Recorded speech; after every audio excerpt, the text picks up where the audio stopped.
La primera etapa del helenismo comprende ante todo la poesía en sus diversos géneros y la encabezan tres grandes autores: Teócrito, Calímaco y Apolonio, los cuales están íntimamente ligados por una serie de conexiones intertextuales y similitudes bien establecidas hoy en día. Si bien, como veremos, la relación entre Calímaco y Apolonio está más que establecida desde la tradición literaria y la propia investigación filológica moderna, la que vincula a Teócrito con aquellos no lo está del todo correctamente. Existe una línea cronológica que hace preceder a Calímaco sobre sus otros dos colegas y que parte, al parecer, de la idea del viejo filólogo alemán Wilamowitz, seguido por los también germanos Go y Herter, la cual sentencia que Teócrito fue un Calímaco, basándose para ello en lo que se supone es la decidida influencia de Calímaco sobre él como creador literario. El narrador del idilio séptimo de Teócrito, Simíquidas, que como veremos oportunamente se comprendería que es el propio autor bajo un seudónimo, es rechazado como tal porque en tal texto alaba al también poeta Asclepiades, que ha sido reputado como enemigo de Calímaco, siendo que los versos del 42 al 48 se reconoce entonces, quieren estos autores, un rechazo a la poesía monumental a la manera en que lo hace Calímaco en sus propias obras.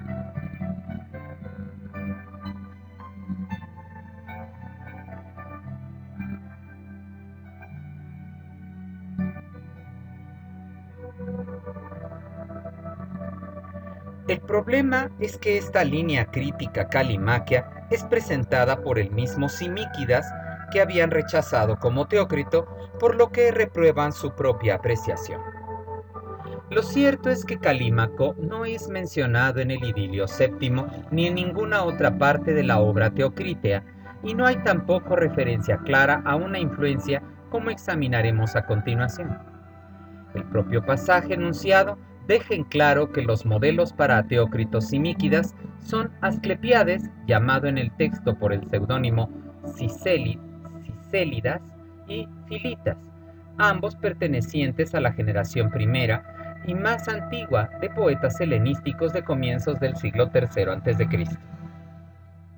La referencia al poeta, que crea un gran texto abrumante como el monte Oromedón, puede de hecho no estar dirigido a nadie en particular, sino una ambición tonta y sin esperanza.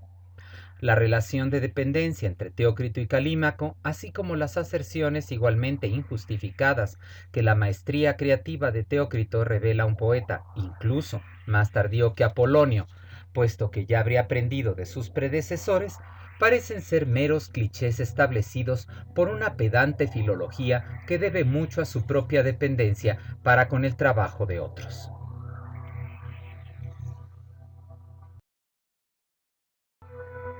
Establezcamos desde este momento una cronología para estos tres poetas que desglosaremos brevemente a continuación y en los capítulos asignados a cada uno.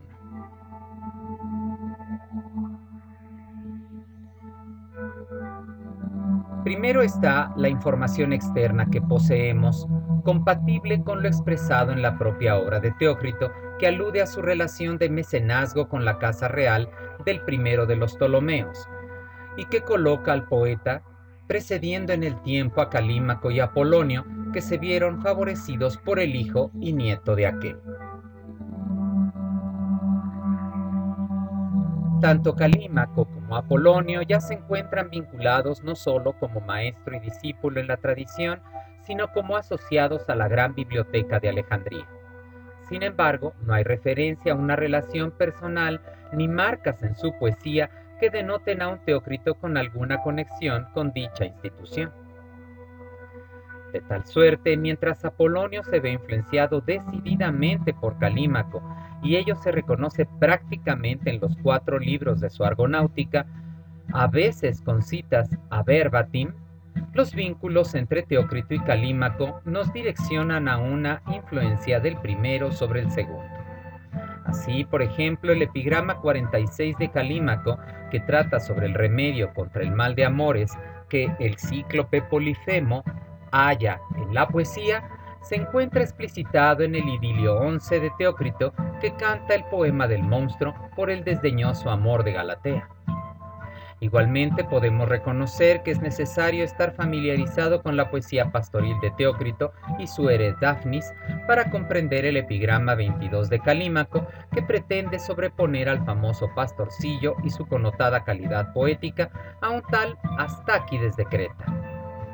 Finalmente, el propio editor de Calímaco, Pfeiffer, ha anotado la anáfora bucólica que presenta el citado epigrama, lazo intertextual con la pieza teocrítea. Teócrito, pues, es modelo con mucho para Calímaco.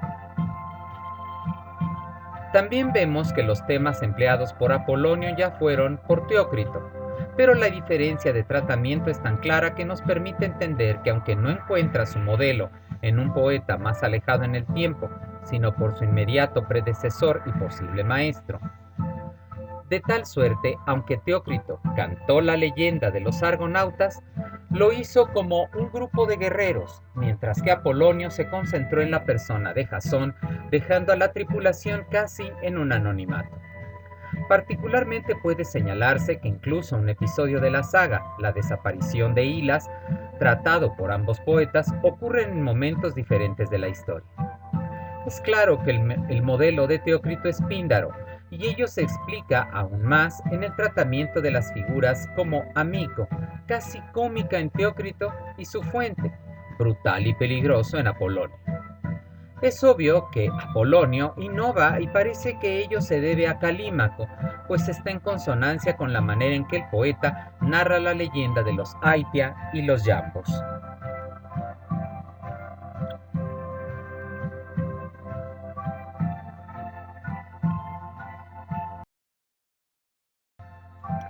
Ahora bien, los tres poetas arriba mencionados sí que se vinculan por medio de un único lazo, Alejandría y su política cultural. La ciudad había adquirido prestigio dentro de un imperio mal sostenido durante los primeros años posteriores a la muerte de Alejandro, pero a diferencia de sus rivales en Macedonia y Asia, la ciudad egipcia se había posicionado como una especie de centro, de microcosmos de aquel soñado imperio, por lo que un oráculo ya la reconocía como Pantotrofos, es decir, nodriza de todos, y ello por deseo expreso de la casa reinante, los Ptolomeos, que veían a su ciudad como aquella destinada a ser la heredera adecuada de su fundador, por lo que el museo se convirtió en el archivo de todo el helenismo, el modelo de pensamiento que era el ptolemaico, obviamente. Dice al respecto Akira Yatsuhashi: el museo emergió desde un escrutinio más cercano como un nuevo tipo de institución que modeló directamente la memoria sin un claro plan maestro. Fue una improvisación imperial que iba a cambiar en lo que fuera necesario para continuar su propia existencia. Los Ptolomeos crearon un orden cultural global por medio de su museo, mismo que se fundamentaba en una élite erudita que a su vez justificaba el dominio de lo griego sobre lo extranjero, tal como los gobernantes soñaban en lo político, pero fue la conquista cultural mucho más fuerte que la de las armas y la diplomacia. Hay que destacar también que la información que poseemos sobre el museo es vaga y escasa. Sabemos que se fundó entre los años 310 y 275 a.C. y fue obra ya del primero, ya del segundo de los Ptolomeos, sea por la influencia de Demetrio de Falero o de Filitas de Cos. Algunas fuentes señalan un acervo de 10.000 rollos de papiro, pero otros hablan de varios cientos de miles, sin que quede claro cuántas copias había de una misma obra, y si solo había textos griegos o también en otras lenguas. Si bien existe la tradición de que el propio Demetrio convenció a Ptolomeo I de que trajera a sabios de Israel que tradujeran sus libros sagrados al griego, la conocida Septuaginta. Ni siquiera tenemos detalles de qué tipo de edificio era, puesto que los textos son escasísimos. 2 siglos después de su fundación, Estrabón aún es parco. El museo está en la parte de la ciudad de los reyes. Tiene un pórtico y una exedra y una casa en la cual está el comedor común de los doctos que comparten el museo. Hay también en esta asociación bienes comunes y un sacerdote para el servicio del museo que era designado por los reyes y ahora por el César. Este sacerdote era al propio tiempo el encargado del museo, su director, diríamos hoy. La lista de bibliotecarios en jefe no es tampoco segura. Se considera tradicionalmente que el primero de ellos fue Cenódoto. De Calímaco, Apolonio y Eratóstenes se considera que desempeñaron algún tipo de puesto o servicio especial, aunque cada uno de ellos fue también señalado como bibliotecario. El primero solo por el bizantino Tzetzes y los otros dos por la lista oficial que conservamos.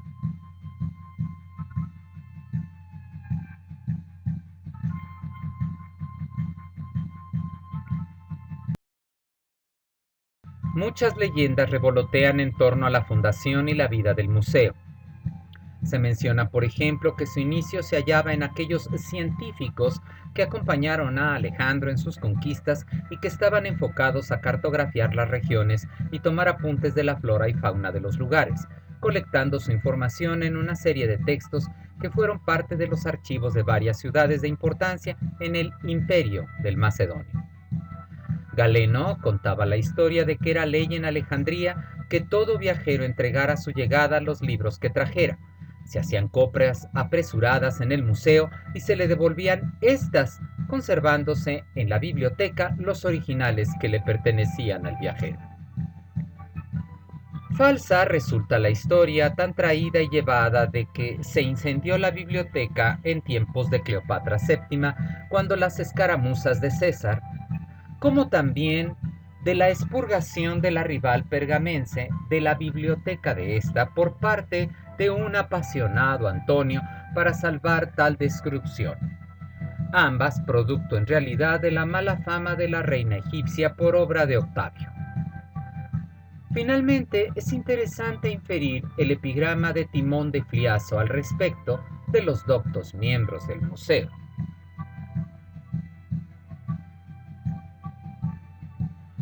Muchos se alimentan en la multirracial Egipto. Eruditos, copistas, disputando inmensamente en la jaula de las musas. Breve pero jugoso, el poemita de Timón es una crítica de esa que gustaría a un erudito como aquellos que habitaban Alejandría. El verbo bosco tiene como primera acepción apacentar, y su significado pasivo lleva el mismo sentido, dar de comer al ganado, por lo que esos muchos adquieren inmediatamente el sentido de masa, de rebaño, de hato de criaturas que apacienta ese Egipto, casi metonimia del rey que los encabezaba, de ese pastor de pueblos como entendían desde tiempos faraónicos a los monarcas de Egipto. Destaca también el empleo del adjetivo polifilos, de muchas tribus, de muchas razas. Desde tiempos de su fundación, contaba la leyenda, cuando Alejandro ordenó determinar el territorio de su futura capital, dada la carencia de arena blanca necesaria, estos se marcaron con harina que fue devorada por grandes cantidades de aves, que al principio parecieron un mal agüero al general macedonio, pero luego intervinieron los intérpretes de los dioses y le aseguraron que era positivo el prodigio, pues su ciudad estaba destinada a alimentar a gran cantidad y variedad de pueblos.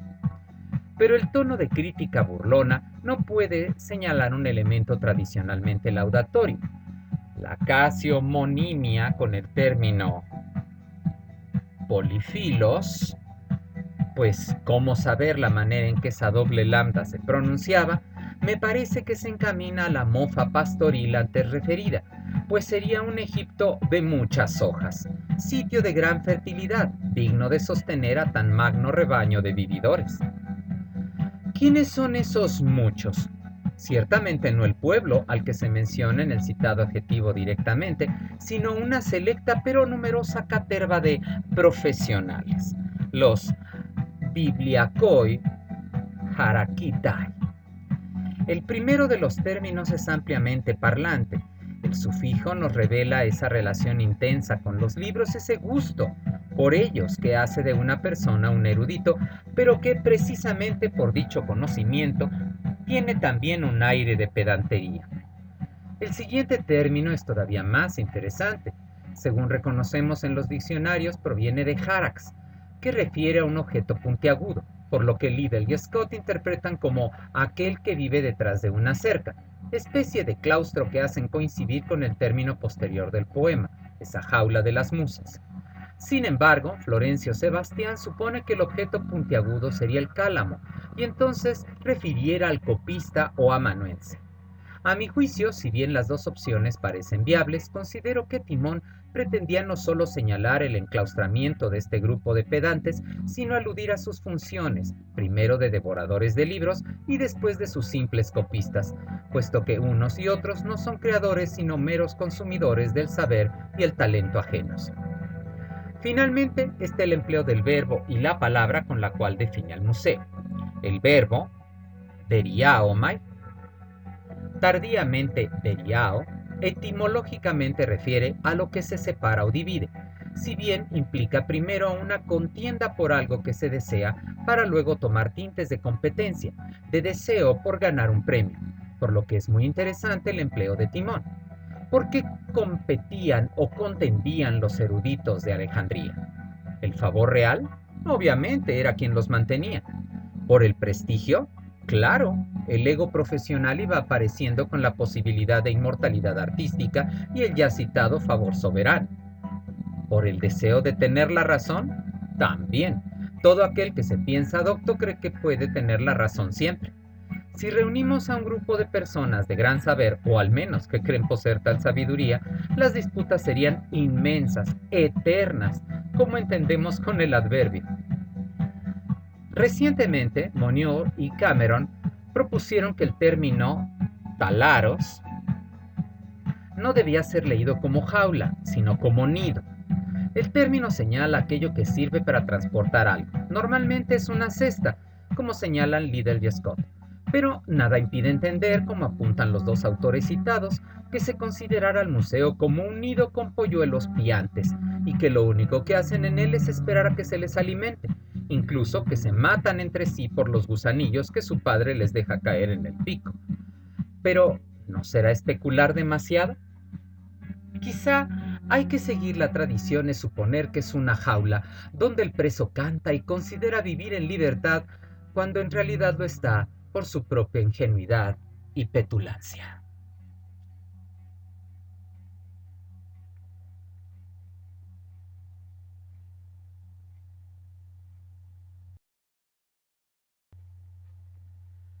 Pero estos eruditos, ya hay que puntualizarlo, eran muchos de ellos poetas también, y no solo gramáticos pedantes, sino creadores que tenían su propia idea sobre cómo debía escribirse. Otros eran igualmente interesados en campos del saber filosófico que hoy denominaríamos científico propiamente, por lo que tenemos, de manera consecuente, un abigarrado grupo de pensadores, investigadores y finalmente filólogos como hoy los entendemos, puesto que su interés literario los llevó a desarrollar esa nueva disciplina del pensamiento que necesitó primero obtener la mejor lectura de un texto para después poder discutirla. Es usual que Teócrito, Calímaco, Apolonio, Arato, Nicandro, Licofrón y muchos otros se les denomine hoy en día como poetas alejandrinos. Y ello es por la asociación que tuvieron con el famoso museo y su biblioteca, hayan o no trabajado oficialmente allí. La razón no es otra que sus vínculos literarios. Todos ellos disfrutan de las variaciones estilísticas, de la conflagración de elementos deliberados y nobles que diferenciaban los géneros literarios con dialectos o metros, que muchas veces no se adecuaban a la tradición. Del detalle oscuro, fuera mítico, cultual o legendario, de ese gusto por contraponer lo viejo con lo contemporáneo, incluso con lo cotidiano o pedestre. De tal suerte, pareciera que estos poetas eruditos no escribían para todos, más bien que lo hacían para sí mismos y su círculo de parleros y petulantes colegas, y así se creyó por muchos años en la filología moderna. En la década de los 90, Cameron, en su libro Callimachus and His Critics, comenzó a devastar la torre de marfil en que se había convertido la biblioteca y sus sabios. Como analizaremos más adelante en el capítulo sobre Calímaco, uno de sus fragmentos alude a una controversia literaria entre este autor y su concepción del arte poético, verdadero pleito que decían había logrado incluso el exilio de su otrora discípulo Apolonio. Lo primero a aclarar es que la mezcla de géneros o los gustos particulares por un material oscuro no es privativo de esta época, pero es cierto que la tarea de escribir no es más algo para cualquiera que se sintiera tocado por las musas. La poesía es competencia del que posee amplios y serios conocimientos, comenzando por el manejo de los grandes maestros del pasado, para hacerse de esta herencia y no imitarla simplemente, sino utilizarla como inspiración de orientación, si bien dentro de nuevos modelos. Hay que ser un poeta y un erudito, es decir, un filólogo. Poietes hamakai críticos. Los poetas arriba mencionados son al propio tiempo eruditos filólogos que estudian y comentan sobre los antiguos aedos, crean léxicos y fundamentaron la disciplina que después tendrá como casi única función un Aristófanes de Bizancio o un Aristarco. La tradición filológica era, nuevamente, algo heredado de los sofistas y del ya erudito Aristóteles, pero no era propiamente la misma, puesto que mientras el Estagira veía a los grandes poetas del pasado como creadores de obras perfectas, obras que habían alcanzado su physis, su correcta conclusión, la labor de estos críticos alejandrinos consistió en demostrar que el progreso era posible, y ello sin provocar una ruptura con la tradición. La disputa nacería sobre qué modelos estaban definitivamente superados y resultara inútil cultivarlos. El ejemplo primordial era la épica y su inmenso Homero. Calímaco proponía un poema hexamétrico menor, y por ello se pensó, incluso desde el pasado, que ello lo llevó a enfrentarse con Apolonio y su epopeya de ecos homéricos. ¿Cuál era la propuesta literaria de Calímaco? ¿Hubo en verdad una disputa con Apolonio?